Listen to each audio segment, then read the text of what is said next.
Hey everybody! Thank you for joining us today for the 24th episode of the Crucible Cast. Whoa. We finally did it. We're here. I'm proud of us. 24 is a big number. 24. Yeah, nice round number. Yeah. I mean, it's an Milestone. even number. It is So even. that's true. that's Unlike nice. most numbers. Unlike, yeah, at least half. approximately half. Yeah. So, yeah, thank you for joining us. I'm here today. I'm Josh. We've got Danny, Aaron, and I think we have Tyler, maybe? Tyler? Oh, Tyler? shoot, it's the Crucible Hi. Cast. Hey, Hi, guys. Hi, it's the Crucible So Cast. we also somewhat have Tyler, depending on, how interested he is in that we'll talk about in a little bit.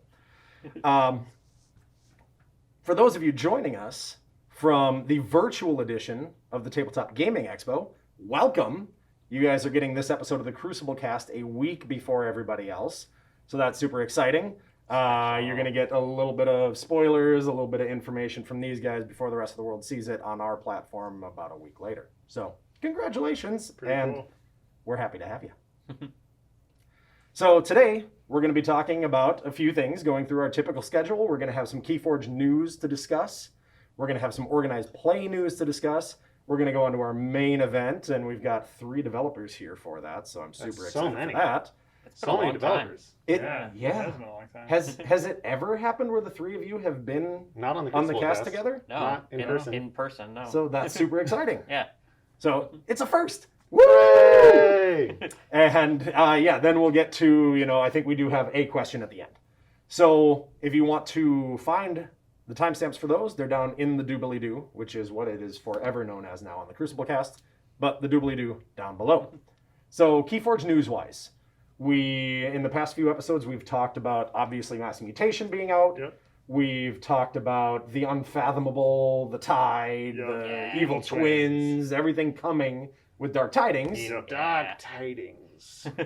I need a hood. You have to say Yes, it. yes, you do. Can we get this man a hood? We've talked about those big things, but we've had something else that I think Tyler might have spoiled a little bit earlier. Sure. If you haven't seen yet, Aconite's first Keyforge short story compilation has just come out earlier this month. Tales from the Crucible has 1, 2, 3, 4, 5, 6, 7, 8 short stories in it. And they're all just different, fun little jaunts on the Crucible. It has nothing to do with the actual game, but it has everything to do with the lore and Keyforge as a setting. And if you're interested in playing role-playing games, or if you just want some fun stories to read, it's very good. Cool. That's awesome. actually one of the things that really excites me about Keyforge. Yeah. Is the different things. Obviously the Crucible is this planet being put together of everything else. Yeah, anything is So- possible. Right. And, speaking of the RPG, I was playing in a session with a potted plant. So I'm Checks out. really looking forward to seeing what this book can do for those campaigns and how that, the ideas that people can get out of this will really change what they're doing with the role-playing game. Yeah. So Yeah. that's super cool. And you said it came out earlier this month. Yep. So, sweet. So it's out now. Go check it out. All right. Tales from the Crucible. Perfect. All right. And on to organized play news, we do have just a little bit. We had our big unload last episode. But right now, we still have Chainbounds live. Organized play is up and running. Kits are going to be coming to your local retailers within the next month or 2. So look forward to new materials. I know that a lot of stores still have the old stuff that they're going through that you may not have already received, so that's great. But yeah, regarding Chainbound Weekly Sealed, those are still up and running. I know locally we've had some stores that are running 2 a week, trying to make sure that they're, keeping that social distance as much as possible, having fewer players in the store at a time. So if you are looking for events, please check with your local retailers, see if they are hosting their events yet. And if their events are too large, see if they can get that second weekly event. So, that's what we have for organized play. So now let's get into the meat, the nitty gritty, the other words that The main describe- event. Yeah, that. Dun, dun, dun. I need a cool banner. Yeah. Yeah, we'll add that in Make that post-production. happen. Yeah. No pressure. So the reason that you guys are all here today is so that we can get to know you a little bit better. We kind of did this, I think it was 3 or 4 Crucible casts ago, where you guys Yeah. talked a little bit about, yourselves and whatnot. And I was actually just looking at the comments from that video the other day, and there were a lot of people that were super excited about that kind of content, want to get to know more about you. Why? It's 2020, everybody's isolated, they're super lonely, they're desperate for just enough. any kind of contact. A person for me to meet. But for real though, like, I mean, it's interesting to know what interests you guys and how that affects how you design a game that everybody watching these videos is in love with and is involved with, right? Yeah, So totally. I think getting to know you, I mean, obviously I know you guys better than they probably do. And I like that I wouldn't know go you, that so far. let's give them the same opportunity. Wow. I feel like I know at least the two of you. Maybe he's been lying to me the whole time.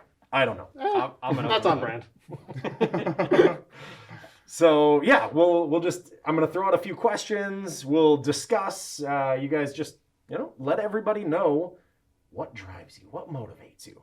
So we'll just start with what kind of gamer you are. Sure. I'm really into. I wouldn't call myself a competitive gamer really at all. I'm much more of a filthy casual, as you were. Yep. I like to play games where I don't know necessarily what's going to happen. I like to be surprised. I like to see new things. Keyforge is great for all of that. Yeah. I also like to play cooperative games a lot because it's inherently less competitive. Ha ha ha. Mhm. So I've been playing the Lord of the Rings LCG, for example, since it came out in 2011. It's still just as fun now as it was then. And also, I'm really interested in the stories of games. People who follow me on social media are probably aware that I'm a fan of the Halo series and of Magic the Gathering. And while I like both of those games, I'm actually potentially even more interested in the lore, the stories that are attached to them. I don't know why exactly I'm so interested in the stories of games, but I'm driven by characters and fun stories. So naturally, I guess that's where I'm going to end up going. You caught me reading my book at the beginning of the cast. Yeah, and I mean, I can back that up too because I've worked with you on other games as well, doing organized play for that stuff, and you're always very involved with the story and how that plays out. It is convenient, shall we say, that I got to work on that I've been working on Legend of the Five Rings this much. Right, exactly. Is the story important in that game? It is memorable, shall we say, one way or another.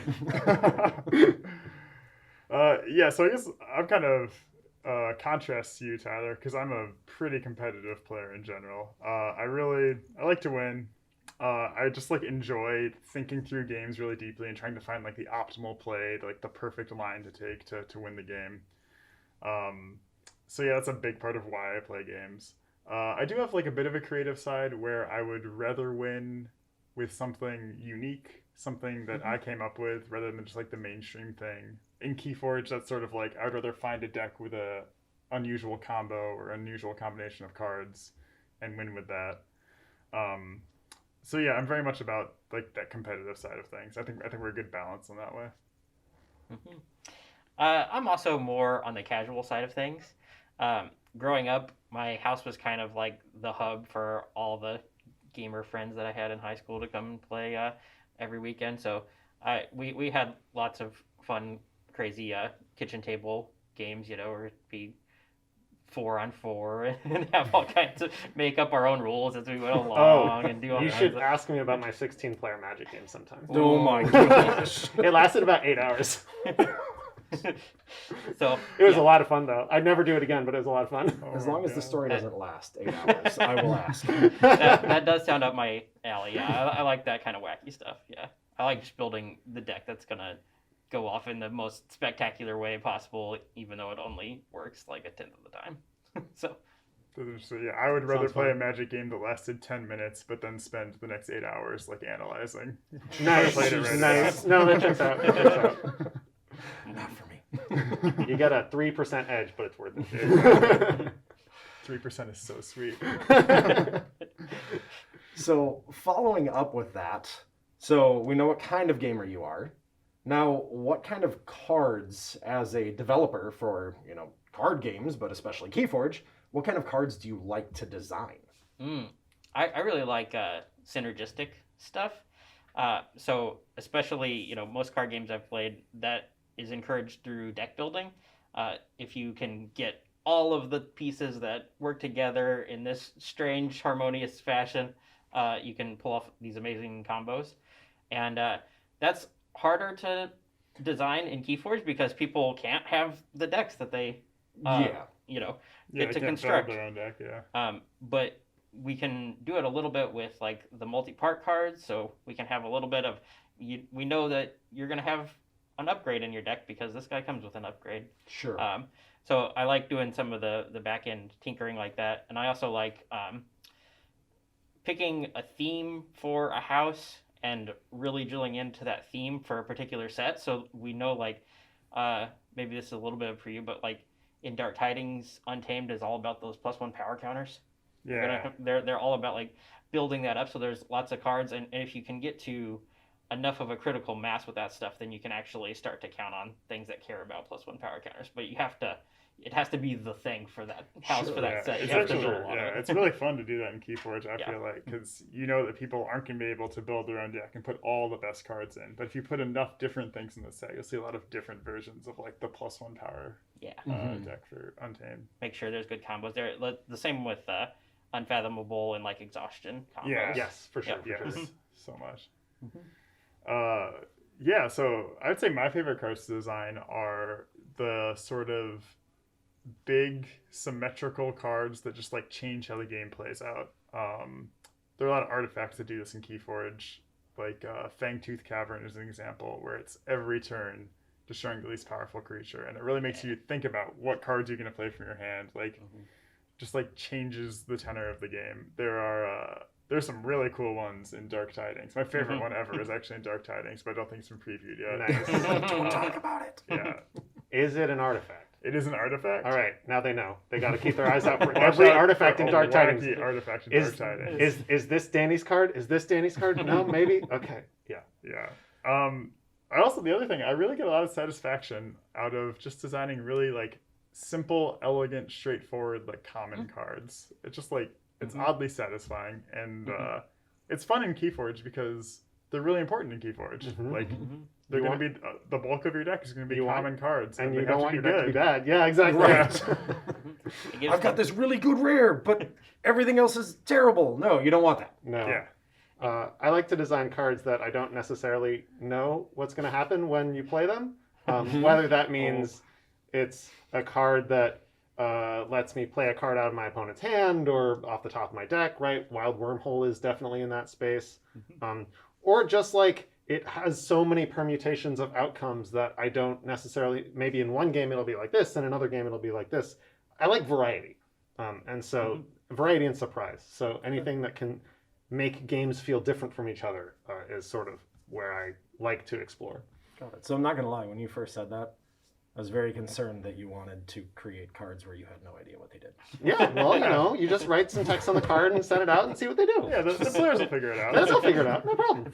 Please don't ever do that. But it makes a whole lot more geez. sense after you describe it. yes. Yes. It's a little more random, a little more just unique. Well, yeah. What happens every time you use it? Hey. And the Keyforge. procedural generation within Keyforge specifically can really amplify that. Right. Even if, you know, obviously you could go super extreme and be like master of 1, 2, 3, or even enhance, where you don't even know what, right? Like the enhance mechanic is all about that. Right. I have no idea where these icons are going to end up. Yep. And when you're going to have too few on a single card or too few in your entire deck and get called out by these guys on a So Crucible Cast episode. Two Whatever. damage icons. Guess are the worst. Pathetic. So obviously you guys play Keyforge. Obviously. Obviously. Tons of play testing, tons of alpha, beta testing, everything. You guys are constantly involved in Keyforge. And also after it comes out, it's a fun game. Oh, of course. Yes. That's constant. But I've yes. got such Always. a cool mass mutation deck that I wish I had someone to play with. Yeah, Someday. same. Someday. So you play Keyforge, but what else? Obviously, you're gamers. What else do you play? So actually, normally the game that I play the most outside of Keyforge is probably basketball. It's a choice. Yeah, It's a no, game. it is a game. It is. And You're like, not wrong. honestly, like the more time I spend as like as a game designer, the more like I appreciate like, oh, there are some cool like design choices they made when they designed basketball. There's some, Okay. there's some like strategy here. When Interesting they stuff to think designed about. basketball. Yeah, I mean, It's more than I just mean- throw a ball into hoop. Don't touch anyone.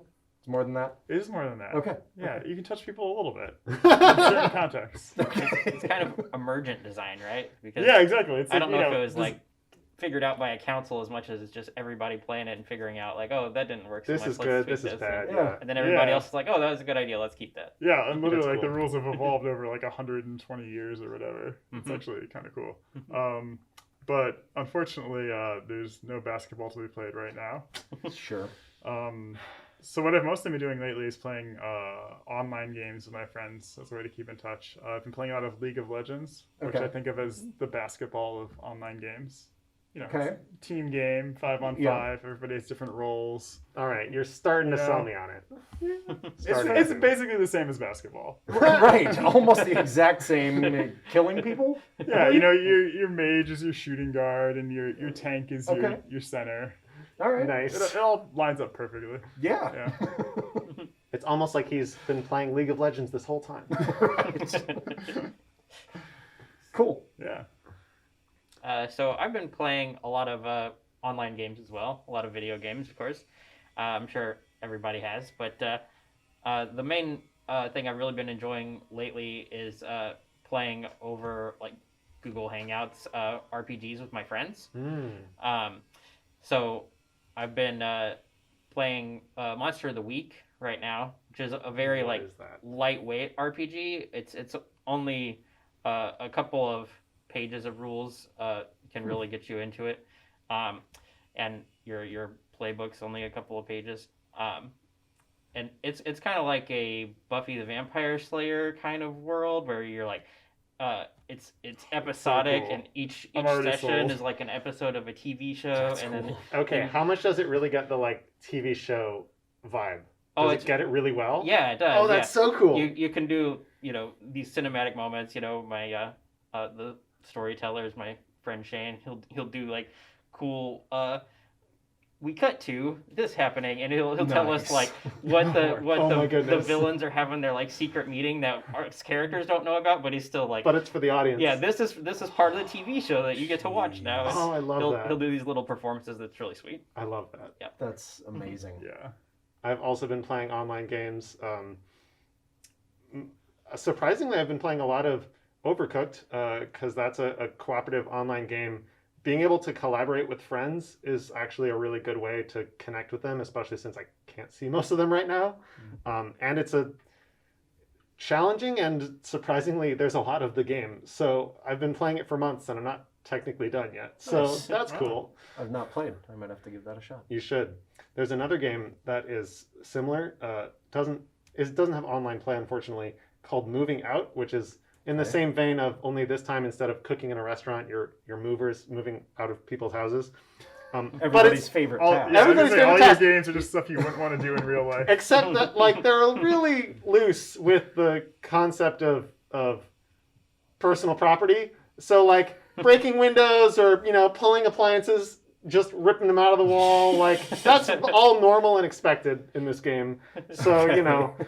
you can, if you just have a lot of frustration that you want to take out on something, this game does also work for that. Got it. So the game is less like hiring movers and more like asking your friends to help you move. There you go. That's Okay. the spirit. Okay, got it. Mm-hmm. Do it as fast as you can. Everything is theoretically expendable, I think. Yeah. Break as many windows as possible. Yep. You can jump out of them and get to the moving truck faster. Oh, hey, efficient. hey, Efficiency. sweet. Yes. That's why you break all of them. Very important, I guess. Have you never moved before, Josh? I have many, many times. Never gone through a window. Granted, well- I did move a sofa up onto a second-story balcony, standing on a dining room chair and holding my kids' tricycle like handles so I could steer them when they were tiny.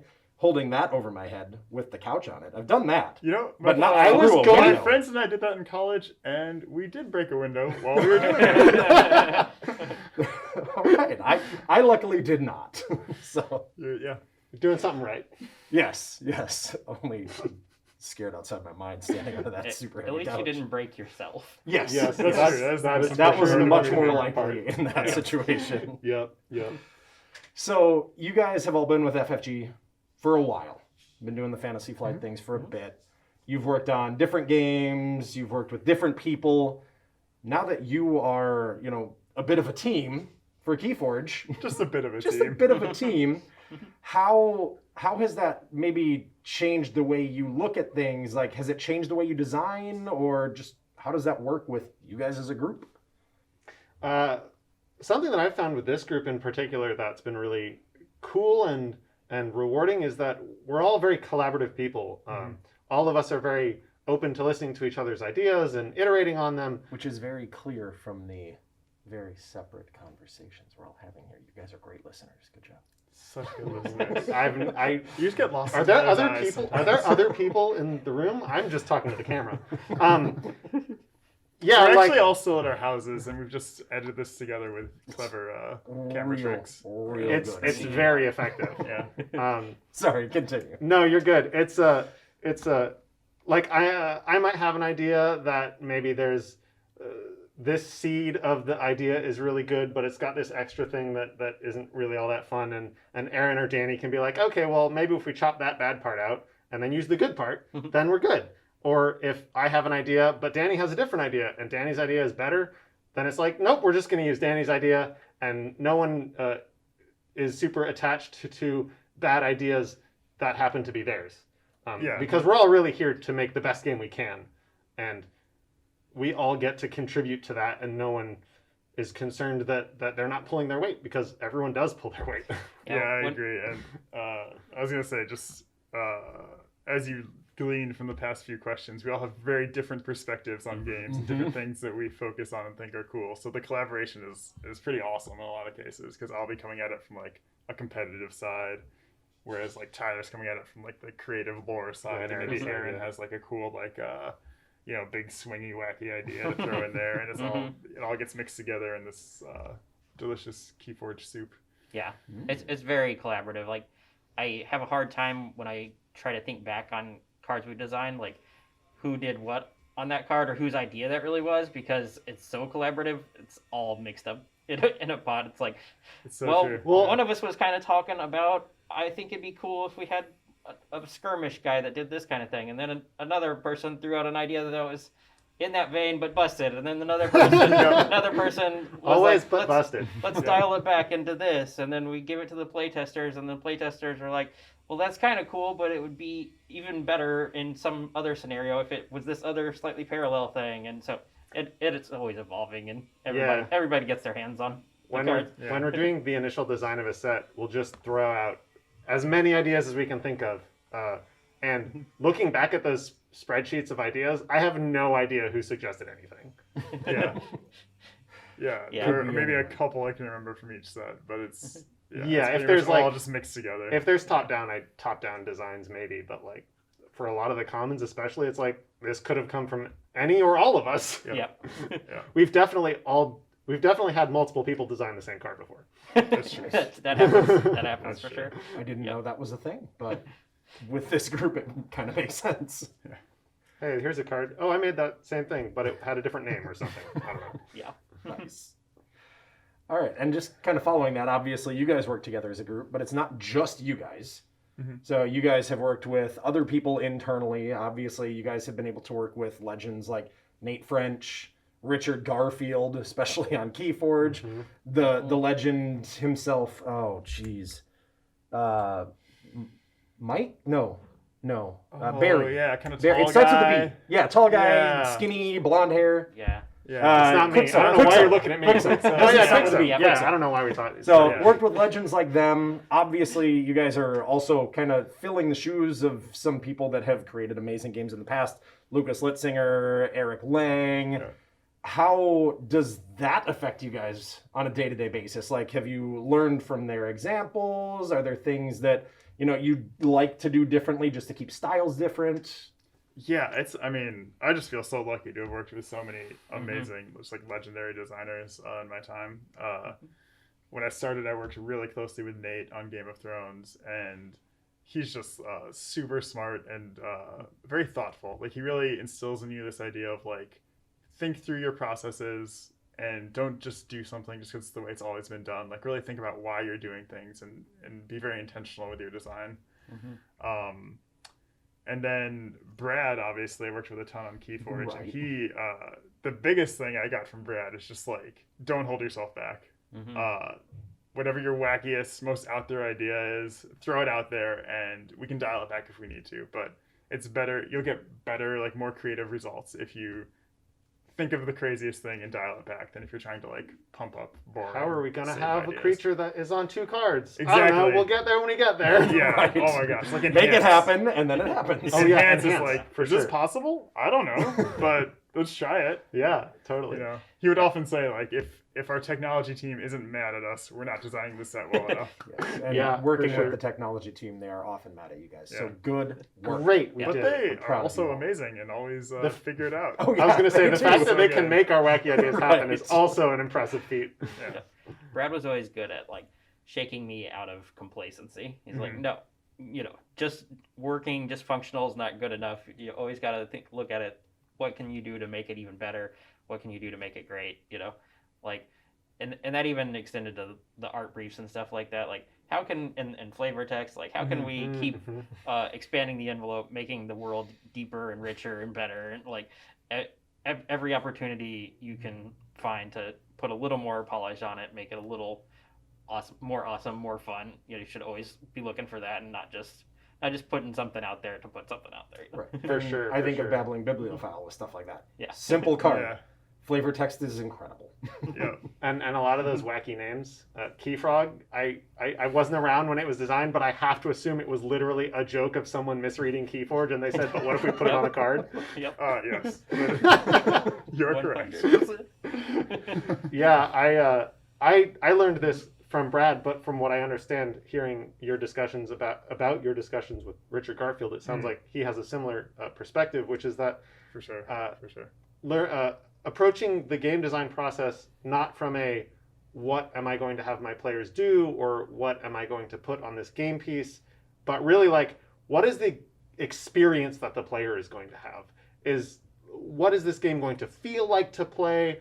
What kinds of players do you want to encourage to play this game, right? Like Keyforge, for example, is a race. You're trying to accumulate resources accumulate amber before your opponent does. Yeah. And everything you do is either about moving you closer to the goal or moving your opponent farther away from the goal.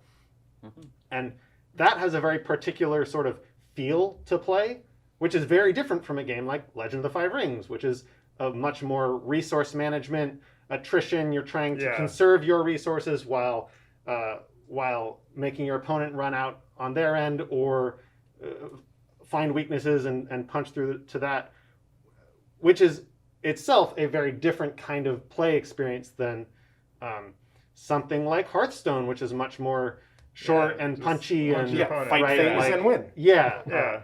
And so like all of these have a very different feeling, and you don't want to just start from the game pieces or the game actions themselves. You really want to know why you're having the players do the things that they do in the game. Yep. Yeah, working with Richard, it's super cool. I didn't work with him as directly as much as Nate and Brad did, but just like being in the same room as Richard Garfield is like a starstruck kind of moment. Well, it's kind of I believe that. Yeah.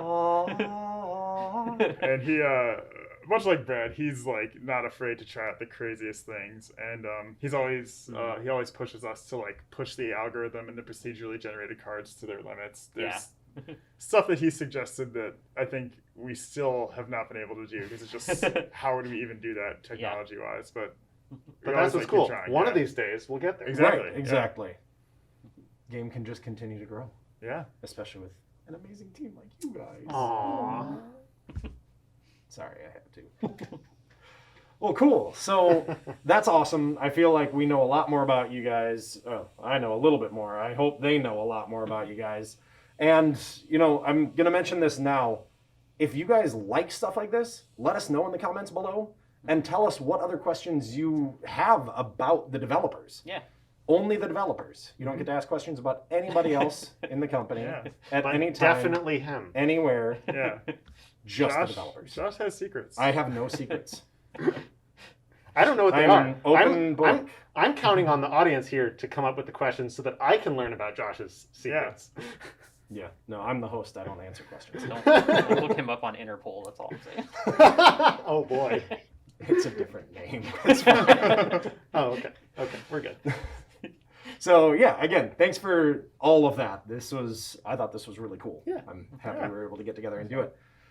And now we've got one more thing. Oh yeah. We've got one question, and I'm gonna apologize for this question because this is my fault.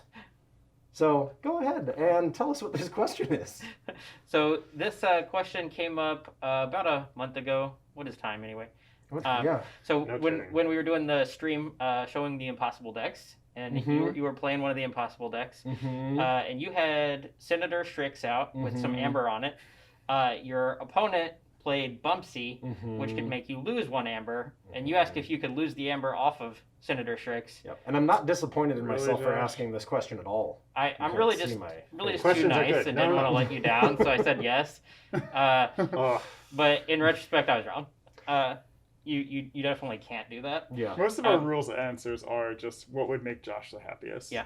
Thank you. Yeah, I the number one appreciate that. consideration. and then we But- have to come back the following month and correct it. and then Right, fix exactly. it. And I do want to apologize for even asking you the question because right after I asked it and right after you answered, I looked at the card and it says spend as if it's in your Yeah. pool. And I'm just like, oh, wait. No, I don't think I can do that. It's But not it's too an late ideal. now. I'm That's playing a not right. silent game. I'm going to stop interrupting what they're talking about when it comes to the new set. So But I apologize. I should have known better as well, but I should have thought about it more in the moment. I would have realized it probably. But yeah, you can't lose amber off of Strix. You can't Steal. have it stolen or Right. captured off of Strix. It's only spent when you're specifically forging keys. Yep. Yep. So all the other questions that have spawned Right. from my Right. terrible question, no. Now, to be fair, asking the question is totally reasonable. Yeah, but all I had to do was read the card. It says spend. So I'm throwing you a lifeline here. Thank you. Don't Thank you. throw I yourself am- under the bus. I am just letting all of you know that this one's on me. Oh boy. And I appreciate you. Oh boy. Okay, cool. So thank you for clarifying. Yeah. Hopefully that will clear up a lot of other questions that have come up. So that's our cast for today. Thank you all again for joining us. Fun stuff. We're always happy to have you. If you do have other rules questions, make sure that you send those to kfrules@fantasyflightgames.com. Like I said before, I'm going to mention it again. If you have any other questions, liked this episode, put a comment in. Tell us what you liked about it. Tell us what you want to hear, what you want to know. We're always looking at the comments. So keep us in the loop as to what you want. And as always, follow us on Instagram, Twitter, Facebook, MySpace, Live journal. LiveJournal. You can find our GeoCities page somewhere. Yep. You can GeoCities. find that. We'll put that in the Stone doobly-doo. tablets.